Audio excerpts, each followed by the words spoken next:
race. La Seconde Guerre mondiale est un tournant pour le football algérien. Avec la guerre, les autorités coloniales sont forcées de suspendre les circulaires et de lâcher du lest afin de contenir la population et d'apaiser le climat tendu. Cette fin des quotas permet l'explosion de clubs et d'associations sportives musulmans. Le Mouloudia réussit l'exploit de gagner par 2 fois le championnat. Il est le premier club musulman à atteindre cet objectif dans un championnat archi-dominé par ses concurrents européens, comme l'AS Saint-Eugène, avec qui il partage son stade. Image de la société, le football se révèle aussi dans ses travers. Véritable miroir déformant, la tribune est un moyen d'expression incroyable. Protégée par l'anonymat, la foule peut exprimer au mieux ses passions. Quand la société vacille, la violence dans les stades augmente. C'est donc logiquement qu'à partir des années 1950, des incidents vont émailler les rencontres. Les événements de la Toussaint Rouge du 1er novembre 1954 précipitent le territoire dans un climat de guerre civile. Les attentats et les arrestations entraînent une fracture définitive entre les clubs européens et musulmans. L'heure est aux revendications, à la violence et au champ politique.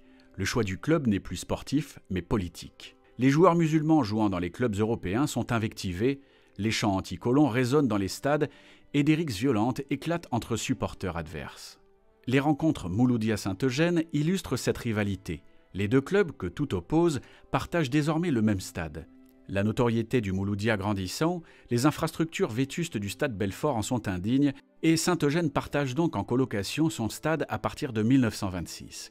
Les matchs entre Roumis de Saint-Eugène et les autochtones du Mouloudia deviennent irrespirables. Les clubs musulmans, noyautés par le FLN, deviennent fer de lance du mouvement.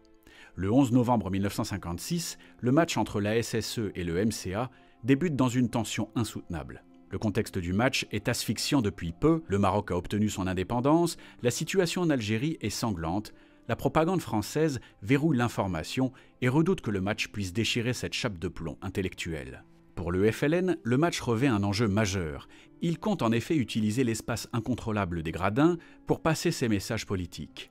Les tribunes sont remplies de supporters rouges et verts, les CRS doivent libérer un espace pour les fans européens.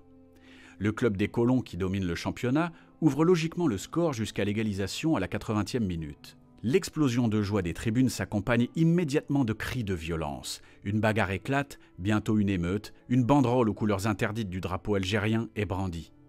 La répression est sauvage. Les émeutes durent toute la nuit, des scènes de violence atroces éclatent aux abords du stade, des voitures sont incendiées et les corps inertes des supporters passés par la case commissariat sont jetés directement à la mer. Face à l'ampleur du bilan macabre, 30 à 100 morts le 13 mars 1956, le Mouloudia ainsi que 18 autres clubs musulmans prennent la décision de boycotter la Ligue et de ne rejouer qu'après l'indépendance du pays.